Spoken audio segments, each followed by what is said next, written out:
चलिए नमस्कार दोस्तों, कैसे हैं आप सब। तो पिछली क्लास में आज हम लोग सीधे टू द पॉइंट आते हैं। पिछली क्लासेस में हम लोगों ने रस के बारे में पूरी जानकारी ली थी और रस के चार तत्व होते हैं: स्थायी भाव, विभाव, अनुभाव और संचारी भाव। तो हमने तीनों के बारे में तो बता दिया था। स्थायी भाव आपको बता दिया था, कितने रस होते हैं, किसने कितने रसों को मान्यता दी है, ये सभी चीजें हमने आपको बता दिया था। दूसरी बात है विभाव आपको सिखा दिया था। तीसरा अनुभाव सिखा दिया था। अब आज हम सबको सीखना है संचारी भाव। क्या सीखना है? संचारी भाव। आइए शुरू करते हैं आज का लेक्चर।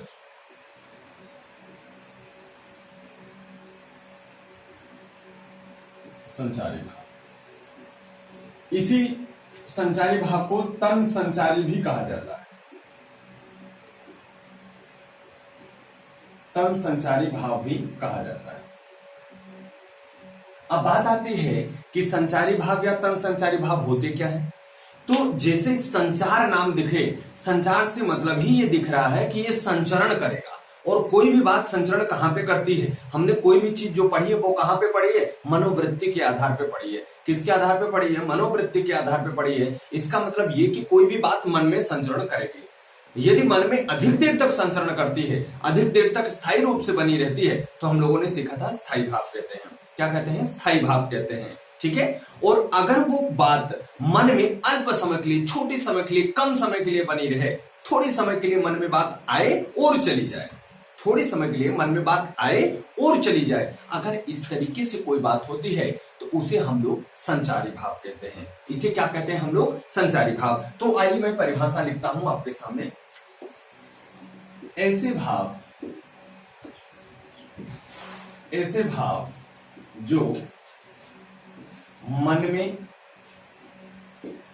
ऐसे भाव जो मन में अल्प समय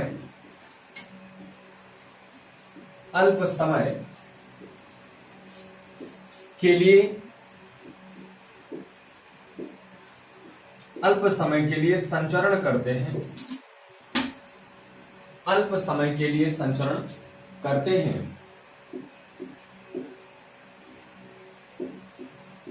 हैं, उन्हें हम लोग क्या कहते हैं? उन्हें संचारी भाव कहते हैं। उन्हें संचारी भाव कहते हैं। ठीक है। ऐसे भाव जो मन में कम समय के लिए, अल्प समय के लिए, थोड़ी देर के लिए संचरण करते हैं और चले जाते हैं, उन्हें हम लोग संचारी भाव कहते हैं। बात समझ में आई? जैसे अगर आपके मन में अमर्ष आ जाए, चिंता आ जाए, तो वो कितने देर रहती है? ज्यादा देर तो नहीं रहती है। ऐसा तो होता नहीं है कि चिंता आ गई वो जिंदगी भर के लिए बन गई, ना जी ना, ऐसा नहीं हो सकता। तो अगर कोई बात ऐसी आपके मन में आती है जो कम समय के लिए संचरण करती है और चली जाती है, उसे हम लोग क्या कहते हैं?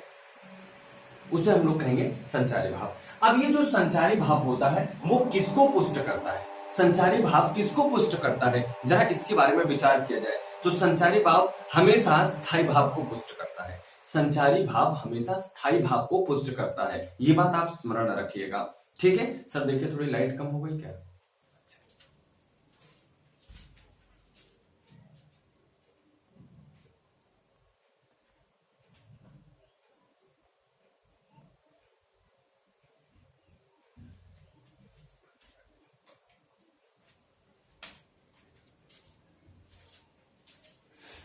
ठीक है।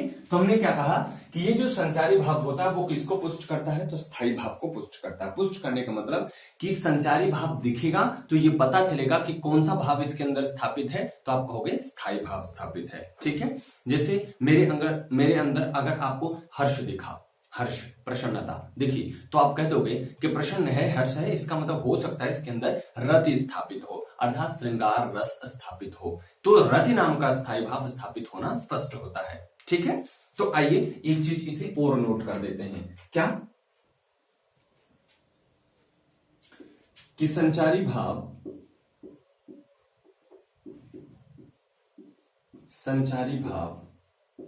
स्थायी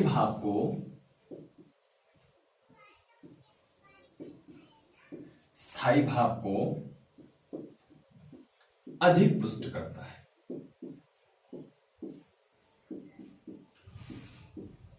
अधिक पुष्ट करता है। ठीक। अब एक बात और समझिए, ये संचारी भाव जो स्थायी भाव को पुष्ट करता है वो किस प्रकार से पुष्ट करता है। जैसे समुद्र होता है, समुद्र में लहरें उठती हैं, समुद्र में लहरें उठती हैं और उसी में फिर से विलीन हो जाती हैं। समुद्र में लहरें उठती हैं और उसी में फिर से विलीन हो जाती हैं, है ना। तो इसी प्रकार से ये संचारी भाव भी है। संचारी भाव क्या होता है, स्थायी भाव में उत्पन्न होता है, स्थायी भाव में उत्पन्न होता है और इसी में विलीन हो जाता है। स्थायी भाव में उत्पन्न होगा और इसी में क्या हो जाएगा, विलीन हो जाएगा। अब दूसरी बात आपसे और पूछता है कि संचारी भावों की संख्या कितनी है। संचारी भावों की संख्या कितनी है। संचारी भावों की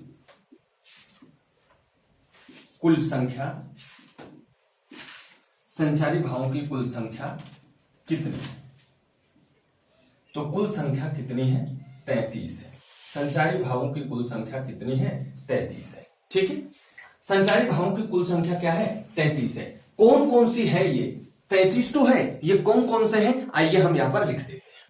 तो ये हमने आपके सामने ये 33 संचारी भाव लिख दिए हैं। देखिए कौन कौन सा है, हर्ष है, लज्जा है, शंका है, असूया है, अमर्ष है, मोह है, उग्रता है, विषाद है, ग्लानि है, गर्व है, चपलता है, त्रास है, चिंता है, सुखता है, दीनता है, जड़ता है, निर्वेद है। निर्वेद का मतलब आप जानते हो, निर्वेद का मतलब आप जानते हो क्या। निर्वेद का मतलब होता है अपने आप को कोसना। अब जगह नहीं है, मैं लिख नहीं पाऊंगा, तो निर्वेद का मतलब होता है अपने आप को कोसना। ठीक है, जैसे हम कभी कोई बात हो जाती है तो अपने आप को कोसने लग जाते हैं, अपने आप को धिक्कारने लग जाते हैं, उसी को निर्वेद कहा जाता है।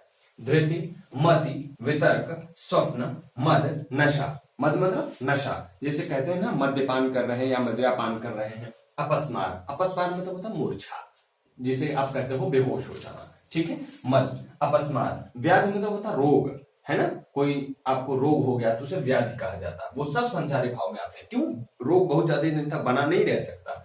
आवेग, विबोध, श्रम, स्मृति, उन्माद, आलस्य, निद्रा, अभित्त और मरण, ये 33 संचारी भाव हैं। परंतु इन 33 संचारी भाव में से 5-7 ऐसे संचारी भाव होते हैं जिनसे प्रश्न बराबर पूछा जाता है, सबसे प्रश्न नहीं पूछा जाता। तो आप उनको भी टिक कर लें। जैसे इस लाइन में अगर देखेंगे तो सबसे इंपॉर्टेंट वाला अमर्ष है। सबसे अधिक बार इस अमर्ष को ही पूछा गया है। इस असूया को बहुत बार पूछा गया है। 2 चीजें इसमें से आप याद रखेगा, इसमें से पूछा गया है। इस लाइन में अगर आप देखेगा तो त्रास महत्वपूर्ण है, आप त्रास को कर लीजिएगा। उग्रता, विषाद, ग्लानि, गर्व, चपलता, ये आपको हमेशा से समझ में आ जाएगा। ठीक है, निर्वेद का इसलिए पूछते हैं क्योंकि ये एक, आप देखे होंगे स्थायी भाव में हमने भी बताया था शांतरस में निर्वेद, तो ये एक ये आपका स्थायी भाव भी है और ये एक यहाँ पर संचारी भाव भी है, तो इसलिए ये भी कभी कभी पूछता है। तो यदि वहां पर निर्वेद पूछे और स्थायी भाव रहे तो आप स्थायी भाव लगा देना, और अगर स्थायी भाव ना रहे तो वहां पर संचारी भाव आप लगाएंगे। ठीक है, इस बात को आप याद रखिए। इन सब चीजों को आप याद रखेंगे। मत, वितर्क, स्वप्न, मत, अपस्मार, व्याधि में अपस्मार और यहां से कभी कभी वितर्क भी पूछ लिया है और ये व्याधि कभी कभी पूछा है। अपस्मार इंपॉर्टेंट है, लगा लेना। इसमें से आवेग, विबोध, श्रम, स्मृति और उन्माद में से आप विबोध को इंपॉर्टेंट लगाएंगे। ठीक है, और इस आलस्य, निद्रा, अभिहिता और मरण में से आप इसको लगाएंगे अभिहित को। ठीक है, इतनी बातें अगर आप इंपॉर्टेंट वाले में याद रख लेते हो तो इससे आपका जो प्रश्न पूछता है कि इसमें से क्या पूछ लेता है, अभिहित क्या है, या पूछ लेता है मरण क्या है, या पूछ लेता है आलस्य क्या है, निद्रा क्या है, आवेग क्या है, विबोध क्या है, ये पूछ लेता है क्या है, तो वहां पर आप आराम से बता सकते हो कि ये क्या है, संचारी भाव है। आई बात समझ में, क्लियर हुआ ये हमारी बात। अगर ये बात क्लियर हुई तो इसे एक बार आप लोग लिख लें, फिर हम आगे बढ़ जाते हैं। ठीक है, अब से जो हमारी बातचीत आपके साथ होगी वो रसों पर बातचीत होगी। ठीक है, एक एक रसों के बारे में हम लोग चर्चा करना शुरू करेंगे। ठीक है,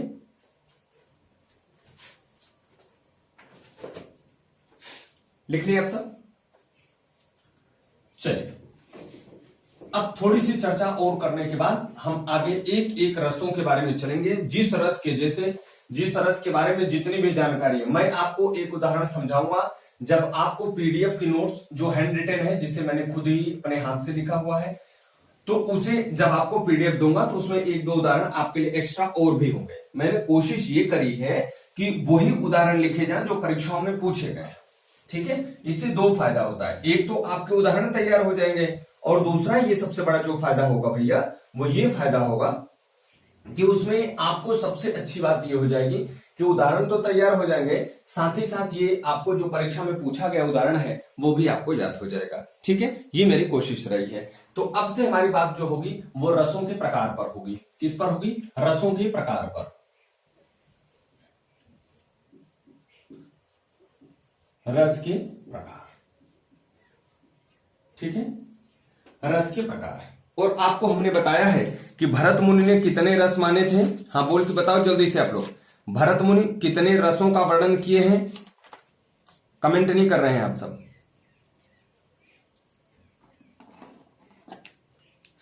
जल्दी करिए, बताइए कितने, भरत मुनि के अनुसार कितने रस हैं?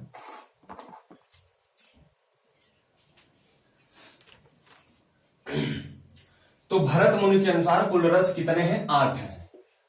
भरत मुनि के अनुसार, भरत मुनि के अनुसार रसों की संख्या 8 है। रसों की संख्या 8 है। ठीक है, भरत मुनि के अनुसार कौन सा रस इसमें नहीं है? तो शांत रस भरत मुनि ने वर्णन नहीं किया है। किसका भैया? शांत रस का। शांत रस का वर्णन भरत मुनि ने, भरत मुनि ने अपने नाट्यशास्त्र, अपने नाट्यशास्त्र में नहीं किया है। शांत रस का वर्णन भरत मुनि ने अपने नाट्यशास्त्र में नहीं किया है। ठीक है, एक बात तो ये, एक और बात समझना पड़ेगा, रस के किस तत्व का वर्णन नहीं किया है? तो स्थायी भाव का। रस के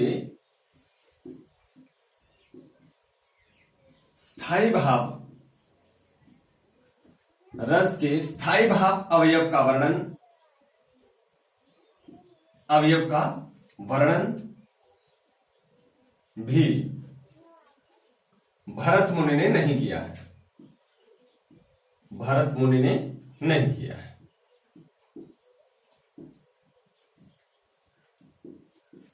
तो ये सब बातें आपको याद रखनी है। ठीक है, अब आपके मन में आएगी कि सर 9वां रस जो आया वो लाया किसने? तो एक हमारे विद्वान हुए अभिनव गुप्त। क्या नाम था? अभिनव गुप्त। अभिनव गुप्त।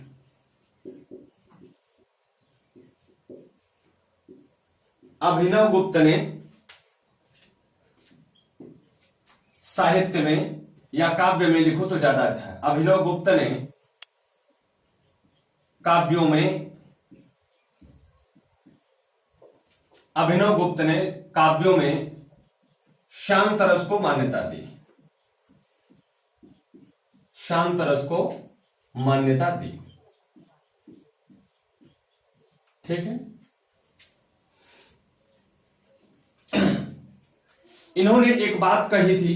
क्या कही थी? कभी कभी पूछ लेता है, नवमोपि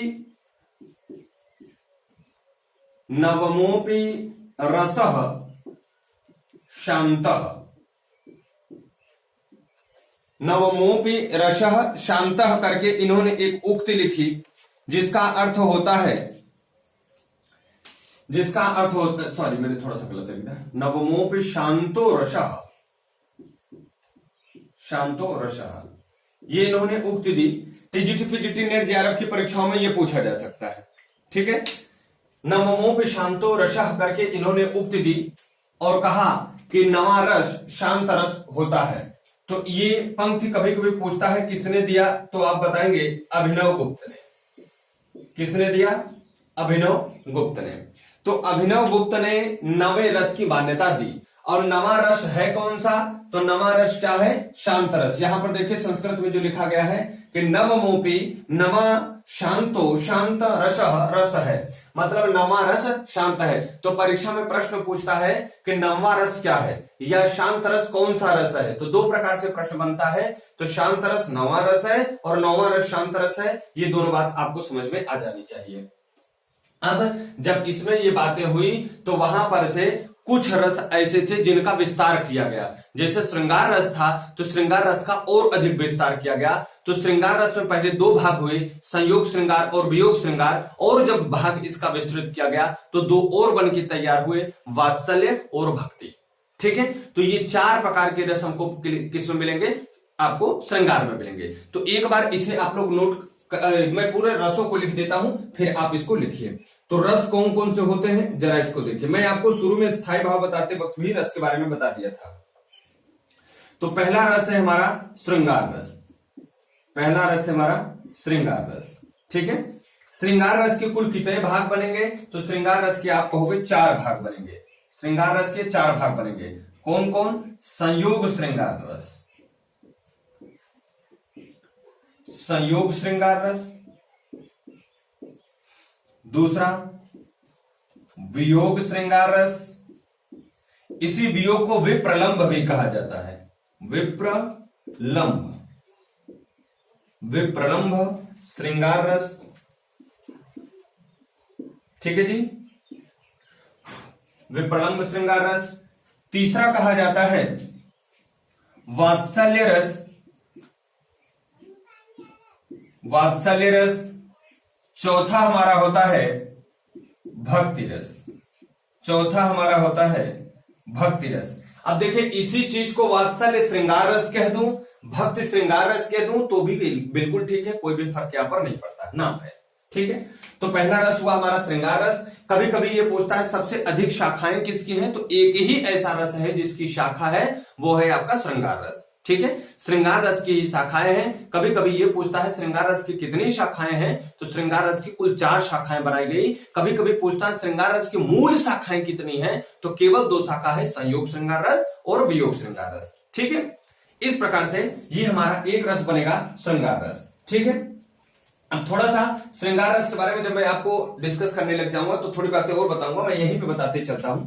श्रृंगार रस को ही बहुत नामों से जाना जाता है। जैसे श्रृंगार रस को रसपति कहा जाता है, रसपति कहा जाता है, रसराज कहा जाता है, रसराज कहा जाता है, रस श्रेष्ठ कहा जाता है, रस श्रेष्ठ कहा जाता है। ठीक है, इसके बाद रसों का राजा कहा जाता है, रसों का राजा कहा जाता है।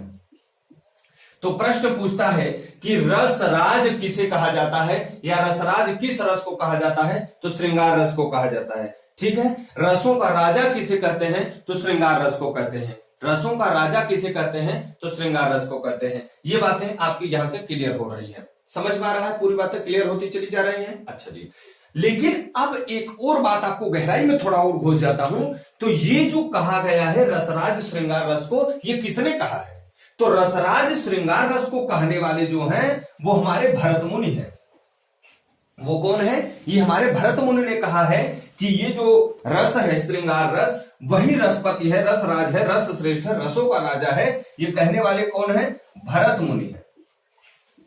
और बहुत सारे लोग ऐसे होते हैं, आचार्य भरत मुनि ने ये बात कही थी। और आप जानते हैं कि बहुत ऐसे लोग होते हैं जो एक अच्छी क्वालिटी के विद्वान न होकर के किसी बराबर क्वालिटी के विद्वान होते हैं या कम क्वालिटी के विद्वान होते हैं। उनका करना क्या होता है, वो सीधे सीधे किसी दूसरे विद्वान की बात को सीधे सीधे मान लेते हैं, किसी दूसरे विद्वान की बात को सीधे सीधे मान लेते हैं। तो बहुत सारे आचार्य उस समय ऐसे हुए जो इन्हीं भरत मुनि की बात को सीधा सीधा मान लिए कि भरत मुनि ने कहा कि यही रसराज है, श्रृंगार रस ही रसराज है, श्रृंगार रस ही रसपति है, श्रृंगार रस ही रस श्रेष्ठ है, श्रृंगार रस ही रसों का राजा है। उन्होंने ये बात मान लिया और ये बात मान करके बहुत दिन तक चलते रहे। लेकिन जब हमारे आचार्य पंडित विश्वनाथ आते हैं, आचार्य पंडित विश्वनाथ आते हैं, आचार्य पंडित विश्वनाथ जैसे ही आते हैं उन्होंने इस बात का खंडन कर दिया। आचार्य पंडित विश्वनाथ जैसे ही आते हैं आचार्य पंडित विश्वनाथ, उन्होंने इस बात का खंडन कर दिया। उन्होंने कहा नहीं, ऐसा रसराज श्रृंगार रस को कहना उचित नहीं है। उन्होंने कहा एको रसः करुणः, एको करुणः रसः, दोनों चीजें कह सकते हैं। एको रसः करुणः, एको रसः करुणः। उन्होंने कहा एकमात्र रस करुण होता है, और इसी करुण का नाम उन्होंने क्या रख दिया, इसी करुण रस का नाम, किस रस का नाम, करुण रस का नाम उन्होंने कहा कि यही जो करुण रस है, यही करुण रस आपका रसपति है, रसपति है, रस श्रेष्ठ है, रस श्रेष्ठ है, रसराज है, या आप कह सकते हैं रसों का राजा है, रसों का राजा है। अब आप कहोगे सर परीक्षा में हम किसे लगाएंगे? जब भी परीक्षा में आप विकल्प देखेंगे, दोनों विकल्प एक साथ आते हैं, उसमें श्रृंगार रस भी रहेगा, करुण रस भी रहेगा। आप किससे लगाएंगे? तो याद रखें, जब भी नॉर्मली साधारणतया अगर पूछेगा कि रसपति, रसराज, रस श्रेष्ठ या रसों का राजा किसे कहते हैं, तो आप विकल्प में लगाएंगे श्रृंगार रस को। आप विकल्प में क्या लगाएंगे? श्रृंगार रस को। परंतु यदि पूछे आचार्य विश्वनाथ के अनुसार, आचार्य विश्वनाथ के अनुसार रस श्रेष्ठ, रसपति, रस राज या रसों का राजा कौन है, तो वहां पे आप करुण रस लगाएंगे।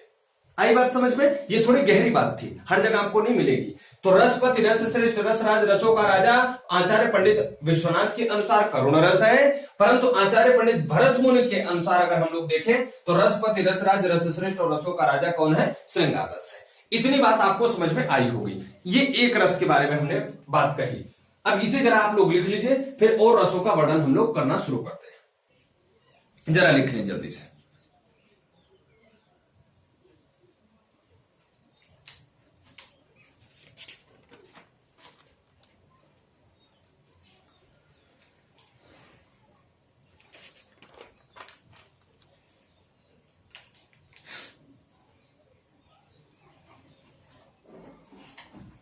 हो गया? चलिए मैं ऊपर बैठा देता हूं।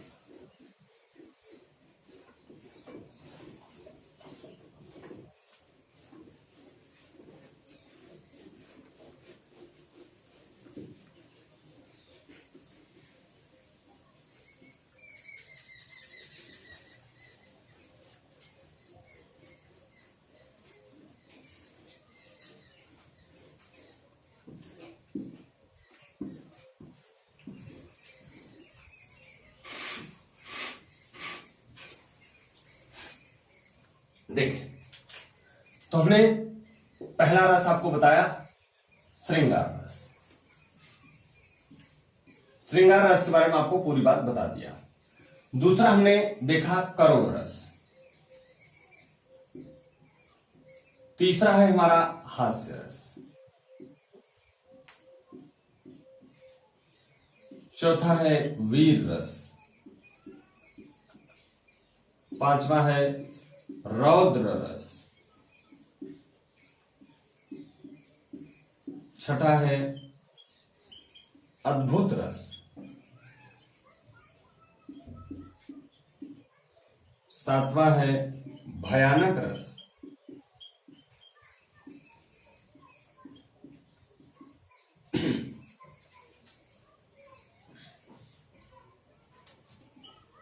ठीक है, श्रृंगार रस, करुण रस, हास्य रस, वीर रस, रौद्र रस, अद्भुत रस, भयानक रस। अगला रस कौन सा है हमारा?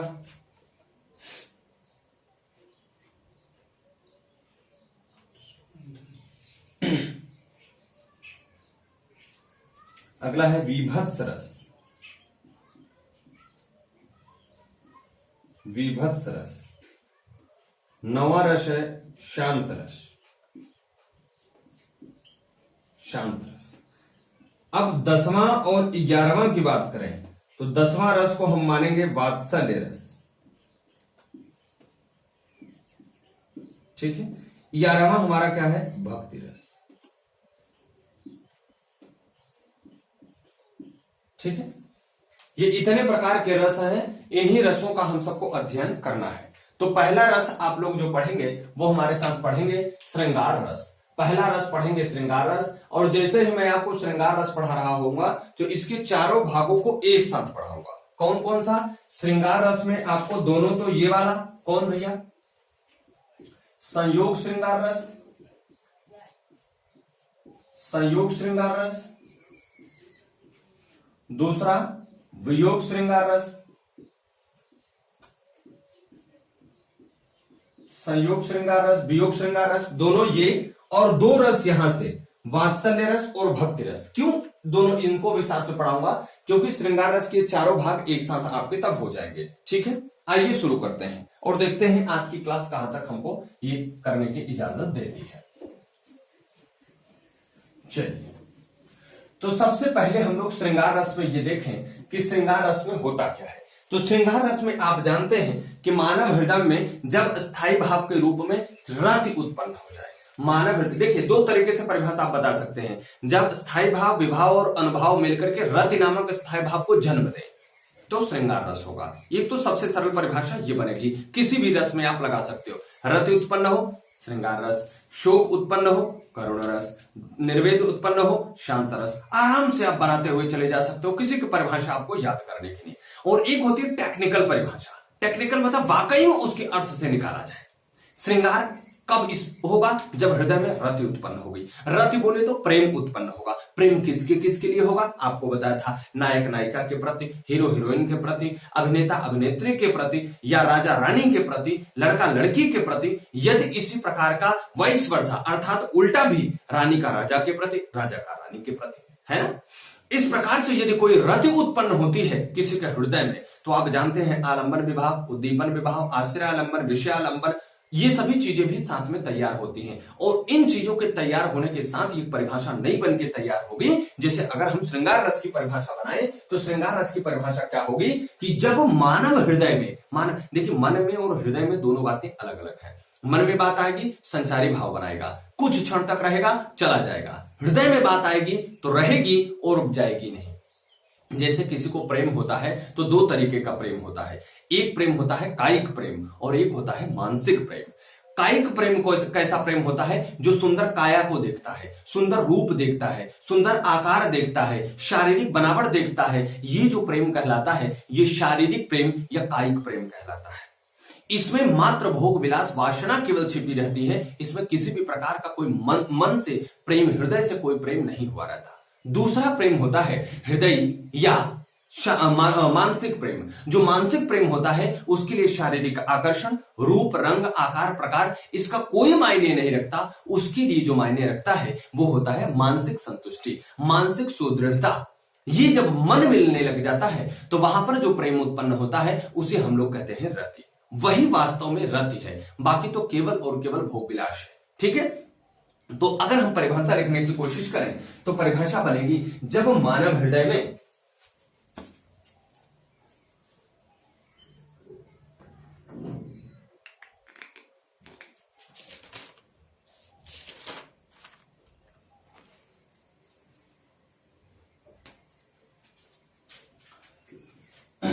जब मानव हृदय में, जब मानव हृदय में किसी व्यक्ति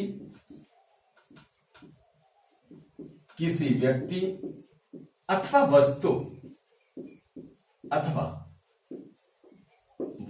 किसी व्यक्ति अथवा वस्तु के कारण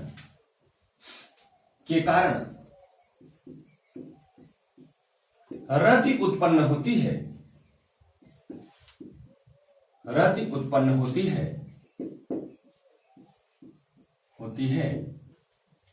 तो वहां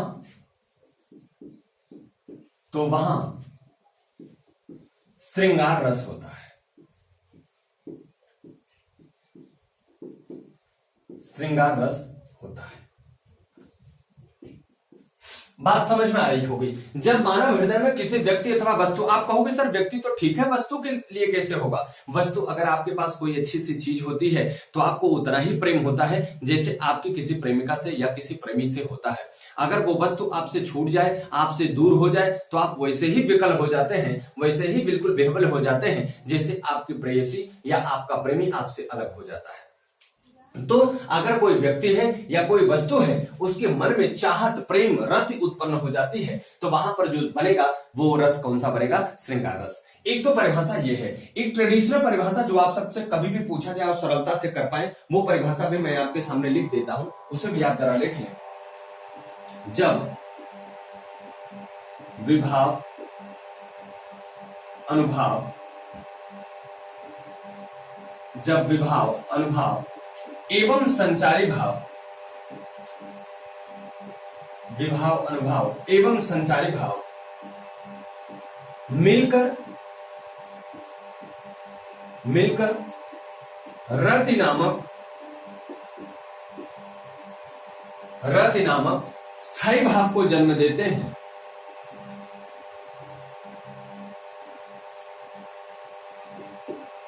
रति नामक स्थायी भाव को जन्म देते हैं,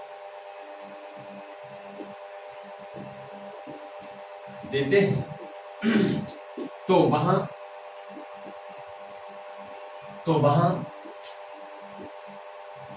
श्रृंगार रस होता है।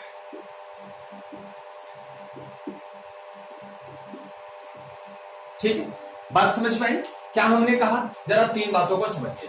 जब मानव हृदय में किसी व्यक्ति अथवा वस्तु के लिए रति उत्पन्न हो जाए, तब तो आप समझ गए। दूसरी बात हमने आपको जो सिखाई वो ये सिखाई कि जब विभाव, अनुभाव एवं संचारी भाव, अब आपको तीनों बातें समझ में आई होगी कि भरत मुनि के अनुसार रस के मुख्य तत्व, मुख्य अवयव यही है। ठीक है, रस के प्राण तत्व यही है, विभाव, अनुभाव एवं संचारी भाव।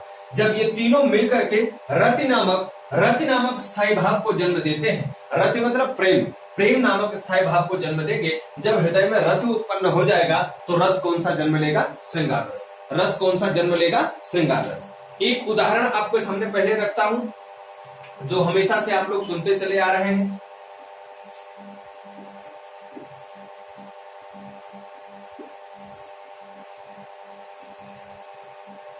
बतरस लालच लाल की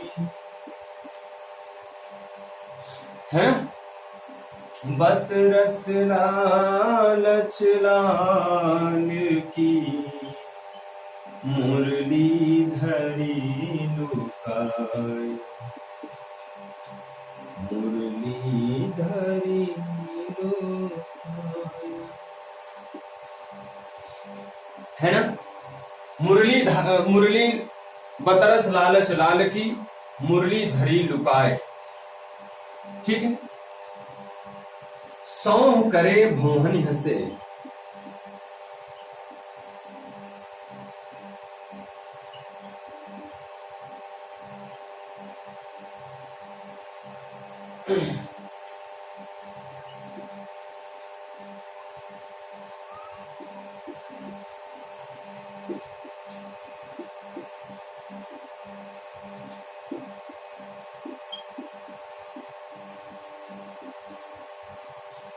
ठीक है, ये लिखा गया है। लिखा क्या गया है? बतरस लालच लाल की मुरली धरी लुकाई, सौंह करे भोहनी हंसे, दैन करे नटी जाए। इसमें गोपिकाओं की बात और कृष्ण की बात कही है। आप जानते हैं गोपिकाएं कृष्ण से बहुत प्रेम करती थी। कैसा प्रेम करती थी कृष्ण से? शारीरिक या मानसिक? मानसिक प्रेम करती थी, शारीरिक प्रेम नहीं करती थी। यदि मानस पटल से प्रेम है, मानस से प्रेम है तो शरीर में प्रेम जाएगा ही जाएगा, परंतु यदि शरीर से प्रेम है तो मन से कभी भी प्रेम उसमें शामिल नहीं होता है। ठीक है, तो बतरस, बतरस मतलब बात करने का रस। बतरस, देखिए मैं हर उदाहरण को इतना तो नहीं तोड़ूंगा, लेकिन क्योंकि समय बहुत कम रहेगा तो आपको बहुत ज्यादा चीजें एकदम पूरा उदाहरण तोड़ूंगा तो समय अधिक लगेगा। तो एक एक उदाहरण के बारे में मैं थोड़ा सा तोड़ तोड़ के बताऊंगा, बाकी आप उसको समझिएगा, नहीं आएगा आप बताएंगे मैं समझाऊंगा। बतरस, बत मतलब बात और रस मतलब मिठास, अर्थात बात करने। देखिए कभी कभी होता है किसी से बात करने का बड़ा मन करता है, किसी से बात करने का बड़ा मन करता है, दिल को सुकून मिलता है, दिल को रस मिलता है, दिल को आनंद मिलता है। ऐसे ही गोपिकाएं थी। बात क्या होती थी कि जब कृष्ण गोपिकाओं के साथ रहते थे तब तो अपनी बंसी लिए रहते थे, अपनी गैया चलाते रहते थे, है ना। लेकिन जैसे ही खाली होते थे अपनी बांसुरी लेकर के त्रिभंगी लाल बांसुरी बजाना चालू कर देते थे। अब गोपिकाएं क्या करती थी कि समय देखती रहती थी कि कब कृष्ण खाली होगा, कब कन्हैया खाली होगा और थोड़ा हमसे बात करेगा। और कन्हैया जब खाली होता था तो बंसी बजाने लग जाता था।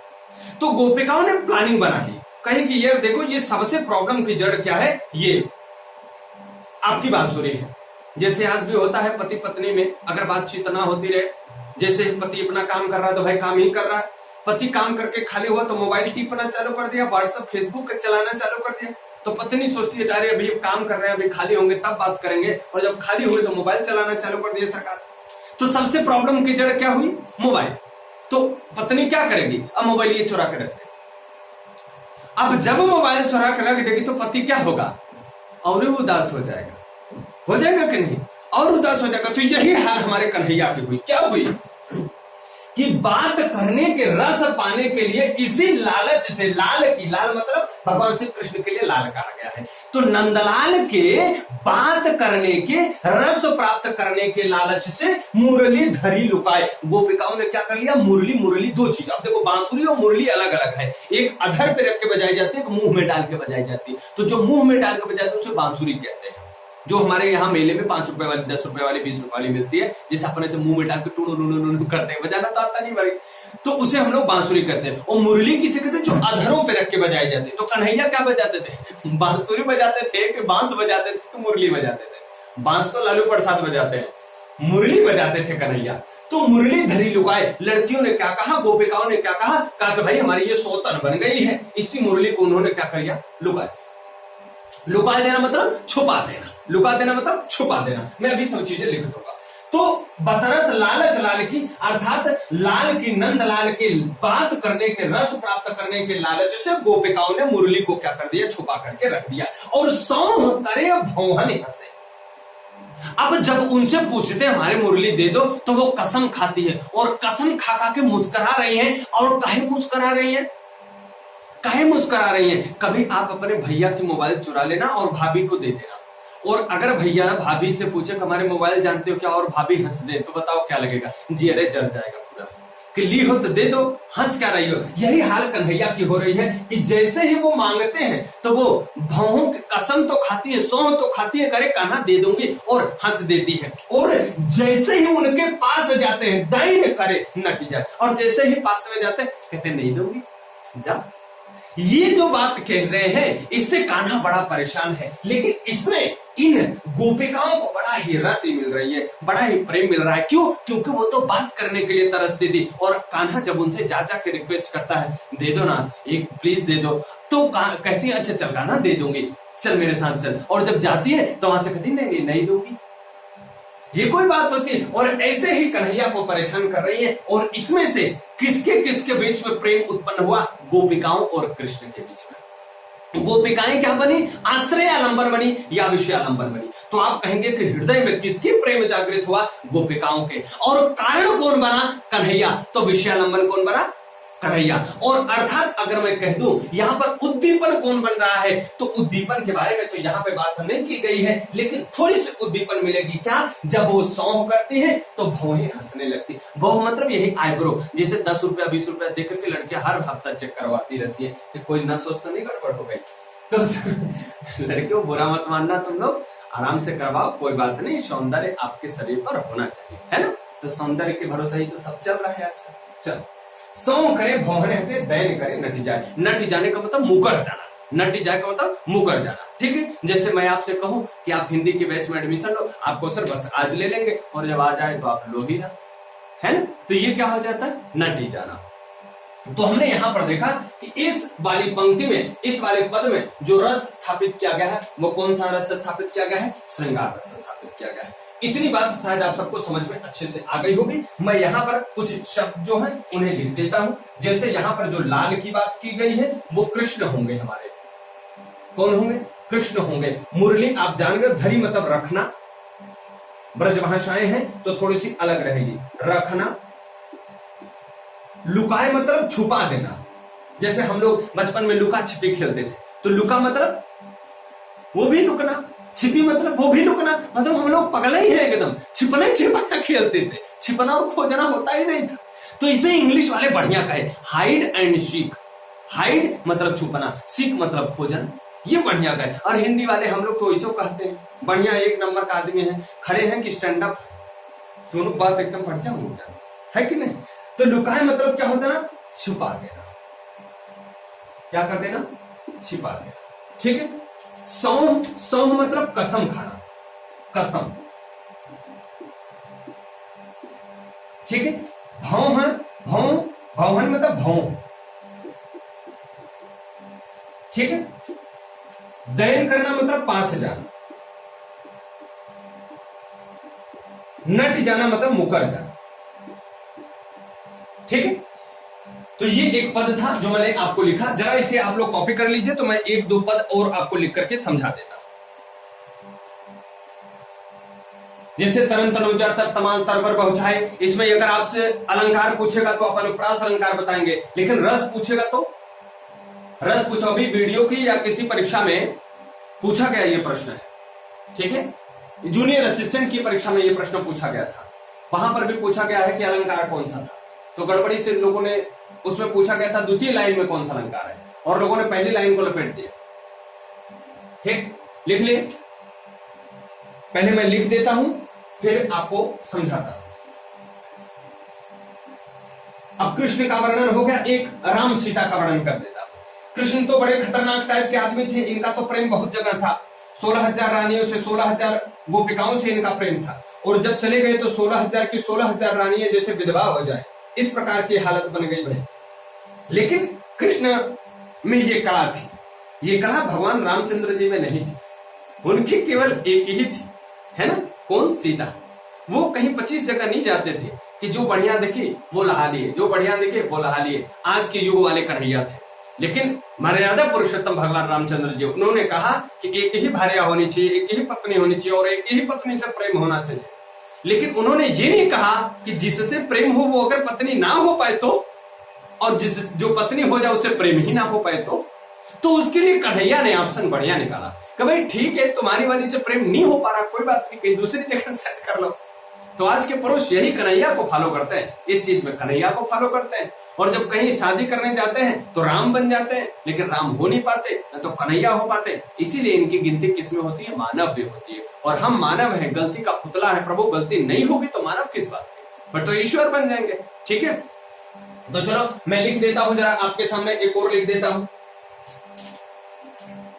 राम को रूप निहारति जानकी,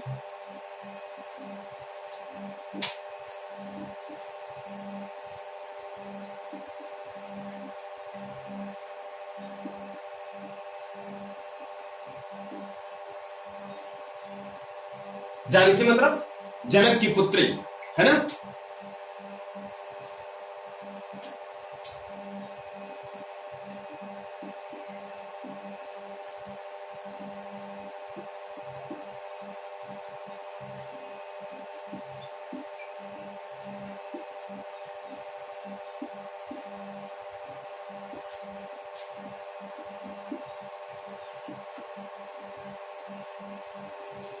राम को रूप निहारति जानकी, कंकन के नग की परछाहीं,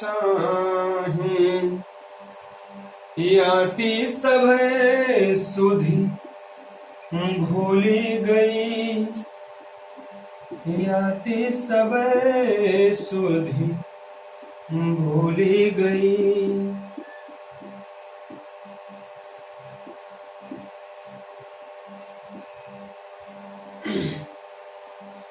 कर तेरी रहत कर तू मेरी रहमत।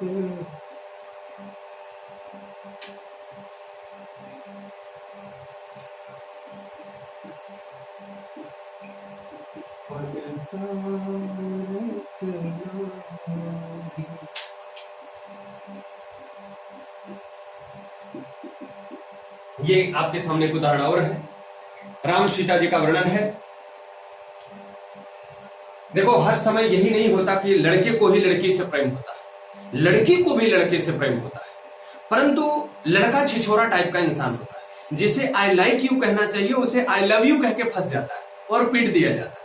और लड़कियां बड़ी सेंसिटिव होती है, जिसे आई लव यू कहना है वहां पर आई लाइक यू से ही काम चलाती रहती है और लंबा खींच देती है ना। वो अब बोलूं अब बोलूं अब बोलूं अब बोलूं करते करते वो लंबा खींच देती है। यही हाल हमारी सीता जी में हो। प्रेम तो सीता को राम से है। अब ऐसा नहीं है कि राम को सीता से प्रेम नहीं है, लेकिन पहली बार प्रेम किसको हुआ ये बात कहना बड़ा मुश्किल है कि पहली बार राम ने सीता को देखा या पहली बार सीता ने राम को देखा।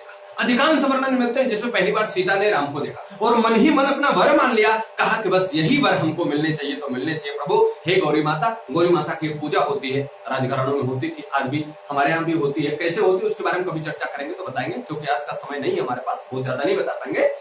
तो गौरी माता की पूजा होती है। गौरी माता की पूजा से तो मन ही मन उन्होंने गौरी माता से माना कि हमें जो वर मिलना चाहिए वो भगवान रामचंद्र जी के ही मिलने चाहिए, रामचंद्र जी के जैसा वैसा नहीं, रामचंद्र ही मिलना चाहिए, ऐसा उन्होंने कहा। ये प्रेम की एक ताकत होती है। और उन्होंने जब गए गौरी माता की पूजा करने तो बगीचे में ये भगवान श्री रामचंद्र जी पुष्प वाटिका में गए हुए थे। देखिए, पूरे श्री रामचरितमानस में दो जगह आपको वाटिका शब्द मिलेगा, एक पुष्प वाटिका और एक अशोक वाटिका। और दोनों में कॉमन क्या है, पुष्प वाटिका में भी सीता है और अशोक वाटिका में भी सीता है। पुष्प वाटिका में जो सीता है वो प्रेम है और अशोक वाटिका में जो सीता है वो वैदेही है। ठीक है, दोनों जगह मिलती है। कभी रामायण पे चर्चा होगी तो इस पर गहन चर्चा करेंगे। तो यहां पर अब क्या हो गया है, राम को रूप निहारति जानकी। कौन देख रहा, राम या जानकी? आप कहोगे जानकी। इसका मतलब पहली बार राम को देखा कौन? राम ने जानकी को नहीं देखा, जानकी ने किसको देखा? राम को। और जैसे ही जानकी ने राम को देखा, निहारति, देखना, घूरना, निहारना तीनों अलग अलग बात है। देखना जैसे आप हमको देख रहे हो, ये देखना है। घूरना, आंख फाड़ फाड़ के देखना, घूरना है। निहारना क्या है? मन में अच्छी भावनाओं को रख करके ध्यान से किसी को देखना, निहारना है ना। जैसे आप मान लीजिए लड़कियां हैं, लड़के हैं, किसी को देखे, कोई सुंदर कन्या दिखाई दे गई, लड़कों की तो आदत होती है गाड़ी ऐसे चला रहे हैं, पूरा लोलक बन जाते हैं, पृथ्वी अपने अंश पर भी घूम जाती है और इधर जाकर सांड से भी भिड़ जाते हैं, लेकिन देखना बंद नहीं करते। ये लड़कों की आदत है। लड़कियां भी देखती हैं, लेकिन इनके बारे में कोई असली जानकारी किसी के पास कॉन्सेप्ट नहीं है। ये भी देखती है। ये कैसे देखती है? देखना तुम्हें देखेंगी ऐसे, इधर 60 डिग्री पे देख रही है, काम तो उनका बनी जा रहा है। तुम्हें पता है इधर भोलेनाथ को देख, इधर तो बजरंगबली पे सवारी है, ऐसा होता है। तो यहां पर जो सीता जी ने, जो जानकी ने राम को देखना चालू किया, वो कैसे चालू किया? पुष्प वाटिका का माहौल है और आप जानते हो रति बढ़ती कैसे, बगीचा हो, सुंदर सुंदर गीत हो, हल्की हल्की बारिश हो रही हो, शांत म्यूजिक बज रही हो, है ना, कजरारे नहीं, ये वाली नहीं आएगा, बढ़िया माहौल हो। अब जानकी गई है बगीचे में, उनकी सहेलियां बता रहे वही जो कह रही थी ना, वो आए हैं बगीचे में। अब भैया आप बताओ कि अगर मन का आदमी किसी को मिल जाए तो वो अपने आप को रोकेगा क्या? नहीं रोक पाएगा। तो जानकी भी वहां से फरार देखी, सहेलियां पीछे, ये पहले पहुंच गई वहां पर। अब फूल के आड़े आड़े ओटे ओटे देख रही हैं और ऐसे देख रही हम भूल गई। अब क्या देखो, नीचे लिखा है, याति सब सुधि भूली गई, कर तेरी रही पलटार। चाहती है कि हट जाए, लेकिन निगाहें हटती ही नहीं, निगाहें राजी ही नहीं है भाई कि हम हटेंगे नहीं। हाथ पांव हटा रही है, खींच रही है, लेकिन देखे ही जा रही है, देखे ही जा रही है। तो यहां पर भी कैसे देखे उन्हें, कंकन के नाग की परछाई। वो कंकन, कंकन मतलब पुष्प वाटिका के जो वहां पर परछाई दिख रही है, वहां पर उसे देख रहे हैं। सोचिए क्या प्रेम है, क्या अद्भुत प्रेम है। और आजकल के लोग अगर देखने की इच्छा चाहे अच्छे से चाहे खराब से हो, तुरंत फोन लगाए और बताओ क्या हाल है।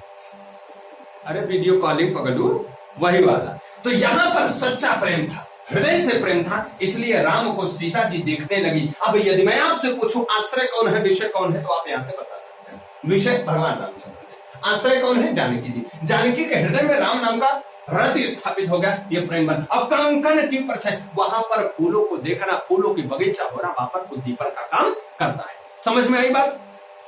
ये आपका श्रृंगार रस था। ये आप सबको कैसा लगा आप सब मुझे बताइएगा। आगे जब श्रृंगार रस के आगे अगली वाली क्लास में, आप तो टाइम खत्म हो गया, मैथ्स की भी क्लास है, मैथ में मिलते हैं आपके साथ। तो आज मैं क्लास को यही रखता हूं। कल जब आपके साथ आऊंगा तो श्रृंगार रस का एक उदाहरण और बता करके फिर वियोग रस बताऊंगा, फिर वात्सल्य और भक्ति रस। देखिए थोड़ा स्लो पढ़ाऊंगा, आप उबिएगा मत, थोड़ा स्लो पढ़ाऊंगा, लेकिन आपको मजेदार चीजें मिलेंगी, पूरी एकदम कॉन्सेप्ट पूरी एकदम क्लियर मिलेगा। ठीक है, तो चलिए आइए मिलते हैं मैथ वाली क्लास में। तब तक आप लोग तैयार हो जाइए, कुछ खा पी लीजिए, आइए। ठीक है, अपना ध्यान दीजिए, मिलते हैं आपसे मैथ में। Bye bye.